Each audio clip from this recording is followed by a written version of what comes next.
XRP versus stablecoins, the liquidity war. The world of digital money has split into two dominant camps: cryptocurrencies like XRP that aim to transform the global payment system, and stablecoins like USDT, USDC, and RLUSD that promise stability by being tied to the US dollar. At first glance, they seem complementary. One offers speed and neutrality, the other offers familiarity and stability. But beneath the surface, they are locked in a battle for the most valuable prize in finance: liquidity. Liquidity is the lifeblood of markets. It determines whether value can move quickly, cheaply, and at scale. Stablecoins have exploded in adoption because they provide dollar-denominated liquidity in a digital wrapper. Today, trillions of dollars in transactions flow through stablecoins annually. They are the rails of crypto trading, DeFi, and even cross-border payments. Their appeal is simple. They're dollars you can move on a blockchain. XRP, by contrast, was never pegged to the dollar. Its power comes from being a neutral bridge asset, not tied to any single currency, but capable of connecting them all. XRP doesn't mimic fiat, it complements it. Its role isn't to replace the dollar, but to move value between dollars, euros, yen, pesos, and tokenized assets instantly. Where stablecoins digitize the dollar, XRP connects every currency and asset into one global web of liquidity. This difference makes the rivalry fascinating. Stablecoins dominate retail adoption because they feel familiar. A digital dollar in your wallet looks and feels like the money people already know. XRP dominates institutional pilots because it solves the harder problem: how to move value between currencies and borders. Yet both target the same goal: becoming the backbone of the digital economy. The rise of Ripple's own stablecoin, RLUSD, signals that even Ripple knows this war is unavoidable. Stablecoins aren't going away. In fact, they may become the default on-ramps for CBDCs and tokenized assets.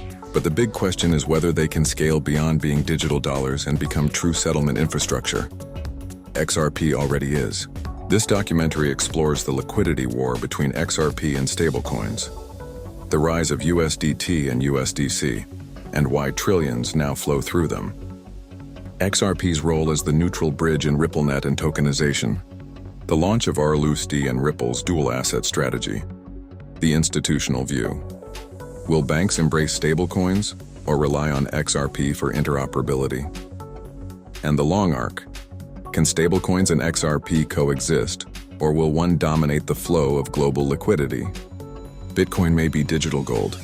Ethereum may be the world computer. But the battle between XRP and stablecoins is about something bigger: who controls the plumbing of the financial system? And in that war, utility will decide the winner. This is the story of XRP versus stablecoins, the liquidity war. Part 1. The rise of stablecoins, USDT, USDC, RLUSD. Every great financial shift begins with a bridge, a way for people to step into something new without leaving behind the familiar. For the world of crypto, that bridge has been stablecoins. In the early days, cryptocurrencies like Bitcoin and XRP promised a revolution, but their volatility made them impractical for everyday use.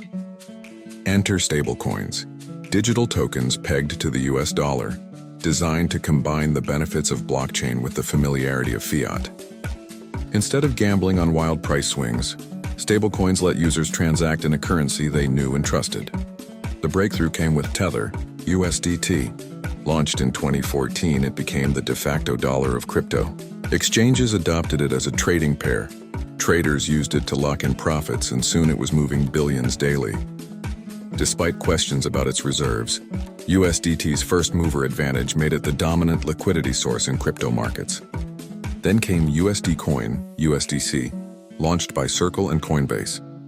With tighter regulatory ties and more transparent audits, USDC appealed to institutions. It became the clean alternative to USDT, a coin you could use with less fear of regulatory backlash. By 2021, USDC had established itself as the second largest stablecoin, powering DeFi payments and tokenization pilots. By 2025, stablecoins were no longer niche. Trillions of dollars flowed through them annually. They weren't just trading tools. They were becoming settlement instruments accepted by merchants, integrated into payment platforms, and studied by central banks as models for CBDCs. But the rise of stablecoins also revealed their limits. They were only as strong as their backing. If reserves weren't fully transparent or if regulation shifted trust could collapse overnight. And they were still dollar-centric. USDT and USDC digitized the dollar, but didn't solve the deeper problem: how to move value between dollars, euros, yen, and tokenized assets. That's where Ripple's RLUSD enters the story. Ripple's launch of its own stablecoin wasn't just about competition, it was strategy. Ripple understood that banks, enterprises, and even governments wanted stable, compliant, dollar-based liquidity. RLUSD could meet that demand while tying directly into RippleNet, the XRP ledger, and on-demand liquidity corridors. It positioned Ripple with a dual asset system: XRP as the neutral bridge, RLUSD as the stable liquidity fuel. Together, these forces set the stage for the liquidity war. Stablecoins dominate by being easy, familiar, and already widely adopted. But XRP offers neutrality, interoperability, and efficiency that no stablecoin can match. The question isn't whether stablecoins will grow. They already have. The question is whether they will remain the final settlement layer, or whether they'll ultimately need a bridge like XRP to scale into the future. Stablecoins solved the first problem of adoption. XRP still may solve the final problem of global liquidity. Part 2. XRP as the neutral bridge. While stablecoins anchor themselves to the dollar, XRP was designed from the very beginning to solve a different problem: how to connect every form of value. When Ripple launched the XRP ledger in 2012, it wasn't built to mimic fiat currencies. It was built to bridge them. The founders understood that the real friction in finance isn't just volatility, it's the cost and delay of moving value across borders. Trillions of dollars are trapped each day in nostro vostro accounts, pre-funded just to allow global settlement. Banks spend billions managing this liquidity buffer. XRP was the answer: a neutral digital asset that could move between currencies in seconds, eliminating the need for pre-funded accounts. Instead of holding dollars in Brazil and yen in Japan, a bank could hold XRP and use it as a universal translator of value. Sell dollars for XRP, buy yen with XRP, all in seconds, all at negligible cost. This neutrality gives XRP a unique role that no stablecoin can replicate. Stablecoins like USDT or USDC digitize one currency, the US dollar.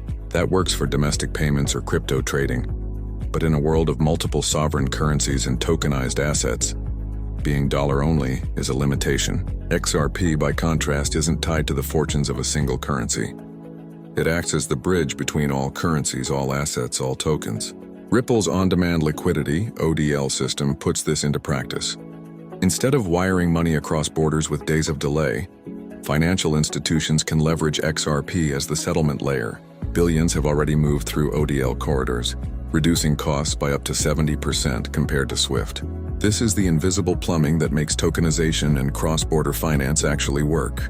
Energy efficiency also sets XRP apart.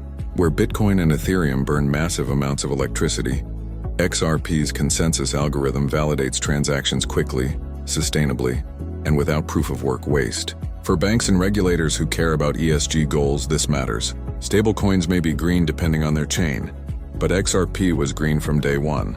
Critically, XRP also has something stablecoins don't: regulatory clarity. After years of court battles with the SEC, XRP has been legally recognized in the US as not a security when sold on exchanges.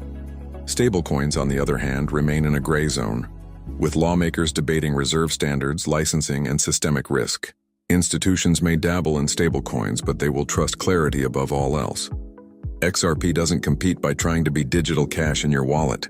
It competes by being the backbone of settlement. Stablecoins move dollars. XRP moves the world. In the liquidity war, that neutrality is XRP's greatest weapon. As tokenization scales into hundreds of trillions of dollars, the question becomes clear: will dollar-pegged stablecoins remain enough? Or will the system demand a bridge? A role only XRP was built to play. Part 3. Ripple's dual asset strategy, XRP plus RLUSD. When Ripple announced the launch of RLUSD, its own US dollar-backed stablecoin, the crypto world paused. Wasn't XRP already the answer to cross-border payments? Why introduce a second asset? The move wasn't a contradiction, it was strategy. Ripple was signaling that the future of finance would not be won by a single token, but by a dual asset system designed to cover both sides of liquidity. For more than a decade, Ripple positioned XRP as the neutral bridge asset. the currency-agnostic settlement layer that could link dollars, yen, euros, and tokenized assets. But Ripple also recognized a simple truth. Institutions and enterprises want dollar stability. They want digital cash that mirrors the fiat reserves they already understand and control. Stablecoins like USDT and USDC filled that role, but they lacked deep integration with institutional-grade networks and regulatory clarity. RLUSD changes that. Built directly on the XRP ledger, Ripple's stablecoin is designed to be more than just another digital dollar. It ties into RippleNet, on-demand liquidity and tokenization pilots, ensuring that liquidity can flow seamlessly between XRP, RLUSD, and fiat. This gives Ripple a powerful two-pronged approach. XRP for interoperability, the bridge asset that connects different currencies and tokenized assets. RLUSD for stability, the digital dollar that provides predictable liquidity and comfort to institutions wary of volatility. Together, they create a synergy. If a bank wants to move value instantly across borders, XRP is the settlement engine. If a corporate treasury wants to hold stable liquidity on the XRPL, RLUSD becomes the tool of choice. And critically, both are interoperable on the same rails. No need to look outside Ripple's ecosystem. This dual asset model mirrors how traditional finance works. Fiat currencies serve as units of account and stores of value, while specialized instruments like SWIFT transfers or FX swaps handle settlement. Ripple has effectively recreated this system in digital form, but with the speed, efficiency, and programmability of blockchain. The benefits are enormous. Ripple no longer has to force every use case through XRP alone. Instead, it can meet enterprises where they are, with RLUSD as a familiar entry point, and then guide them toward using XRP when interoperability becomes necessary. It reduces friction, expands adoption, and strengthens Ripple's position as both a payments network and a liquidity provider. Critics argue that introducing RLUSD undermines XRP's role, but in practice it does the opposite. RLUSD doesn't replace XRP, it feeds it. Every RLUSD corridor ultimately needs a bridge when crossing into non-dollar markets. That bridge is XRP. Far from cannibalizing demand, RLUSD ensures that XRP sits at the center of a growing web of dollar liquidity. In the liquidity war, Ripple's dual asset system is a masterstroke. It ensures that whether institutions want stability or interoperability, Ripple has them covered. Stablecoins like USDT and USDC can compete for dollar liquidity, but only Ripple can pair stability with the bridge that ties the entire world together. This is Ripple's bet. The future of finance will not be single-threaded. It will require stability and neutrality, predictability and interoperability, and only by wielding both can Ripple ensure its ecosystem becomes the backbone of the Internet of Value. Part 4. The Institutional View. Banks, Adoption, and Regulation. At the heart of the liquidity war between XRP and stablecoins lies a simple truth. Institutions decide the future of finance. Retail adoption may drive headlines, but it's banks, payment providers, and governments that move trillions daily. For them, the choice between XRP and stablecoins isn't ideological, it's practical. It comes down to risk, compliance, and efficiency. Stablecoins exploded in adoption because they solved a real problem for crypto markets: access to dollars. Exchanges embraced USDT and USDC because they created a liquid, programmable form of fiat without waiting on slow bank transfers. Traders loved them because they could hold dollars in digital wallets. But for banks and regulators, stablecoins remain a source of unease. The problem is trust. A stablecoin is only as reliable as its reserves and its issuer. USDT has faced years of questions about transparency, while USDC, though more regulated, has seen reserves trapped in failing banks like Silicon Valley Bank. The promise of stability can vanish overnight if reserves are frozen, seized, or doubted. For retail users, that's a risk they tolerate. For banks moving billions, it's unacceptable. This is where XRP draws strength. Unlike stablecoins, XRP isn't pegged to any currency or dependent on reserves. Its value comes from supply, demand, and utility on an open ledger. Banks don't have to trust Tether or Circle. They trust math and consensus. That independence, combined with regulatory clarity from Ripple's legal victories, makes XRP a safer bet for institutions that need predictability above all else. Ripple has also cultivated institutional trust. Through RippleNet, it has signed partnerships with Santander, SBI, Tranglo, and dozens of payment providers. These aren't speculative experiments, they are corridors moving real money. Banks may test stablecoins in pilots, but they turn to Ripple when they want infrastructure that scales. Regulation is the wild card. Governments worldwide are crafting rules for stablecoins, from reserve requirements to licensing regimes. In the US, lawmakers debate whether stablecoins should be issued only by banks. In Europe, MiCA sets strict frameworks for reserves and reporting. These regulations may legitimize stablecoins, but they also raise barriers to entry, barriers that Ripple, with its compliance-first approach, is uniquely equipped to clear. At the same time, central banks are developing CBDCs. Many assume CBDCs will make stablecoins obsolete, but in practice, CBDCs may coexist with them and with XRP. A digital dollar from the Federal Reserve could replace USDC in some cases, but it won't solve cross-border settlement. CBDCs will need interoperability. Once again, XRP's neutrality makes it the bridge not just between fiat and stablecoins, but between CBDCs themselves. From the institutional perspective, the choice is becoming clearer. Stablecoins will remain useful tools, especially for traders and retail adoption, but they come with structural risks and regulatory uncertainty. XRP, backed by Ripple's enterprise network and legal clarity, is emerging as the trusted layer of settlement. For banks, the question isn't whether stablecoins or XRP will win. The question is how both will fit into the architecture of the Internet of Value. Stablecoins may provide the liquidity fuel, but XRP will ensure the system runs smoothly across borders and asset classes.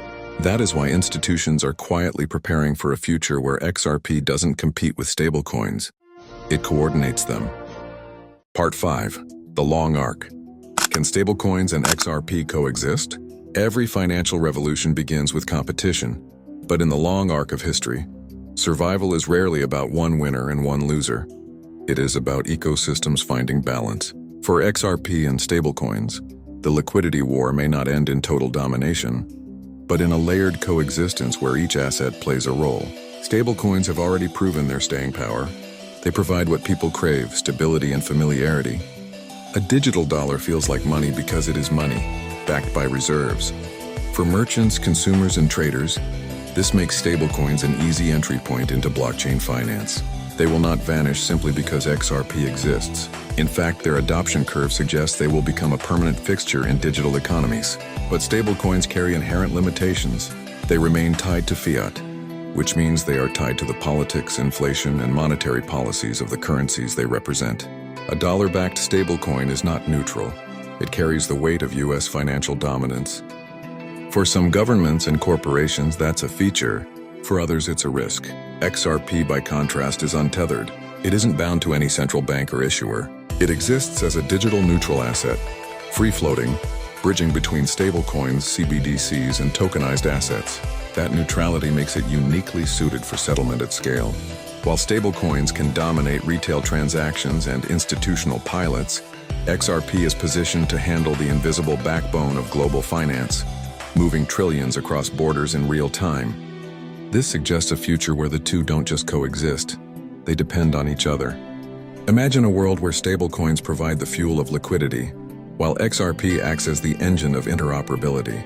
A corporate treasury may hold RLUSD or USDC for stability, but when value needs to cross into euros, yen, or tokenized commodities, XRP completes the bridge. In this architecture, XRP doesn't erase stablecoins, it elevates them into a global system. Ripple's dual asset strategy anticipates this balance. RLUSD feeds into the demand for digital dollars, while XRP ensures that those dollars don't get trapped within borders. Together, they create a framework that mirrors traditional finance, fiat for daily use, bridges for global settlement. The long arc, then, may not crown XRP as the destroyer of stablecoins or vice versa. Instead, it may crown them both as essential components of the Internet of Value. Stablecoins digitize the currencies people trust. XRP ensures those currencies can move freely in a tokenized economy. But make no mistake, coexistence does not mean equality. Stablecoins will always be tied to their issuers and subject to regulation. XRP, as a decentralized asset with clarity and neutrality, can scale far beyond the limits of a dollar peg. In the liquidity war, the long arc suggests not a clash of annihilation, but a future where XRP quietly becomes the indispensable settlement layer beneath everything else. History will not remember who had the most retail wallets or the flashiest headlines. It will remember who powered the system when trillions flowed every day. In that story, XRP may not just coexist with stablecoins. It may become the very reason they work. The Liquidity War stablecoins brought the dollar onto blockchains. XRP was built to connect every currency and asset in real time. At first glance, they look like competitors, but in reality, they are pieces of the same puzzle. Stablecoins provide the fuel of liquidity. XRP acts as the engine of interoperability. Together, they could form the backbone of a tokenized global economy. The question is not whether stablecoins or XRP will survive. It's whether they will work together, and who will control the flow of trillions in value. That is the Liquidity War. Subscribe to LTL Productions for more deep dives into the Internet of Value. From XRP to stablecoins, CBDCs to tokenization, we're documenting the financial revolution as it unfolds. Don't just watch the future happen, understand it.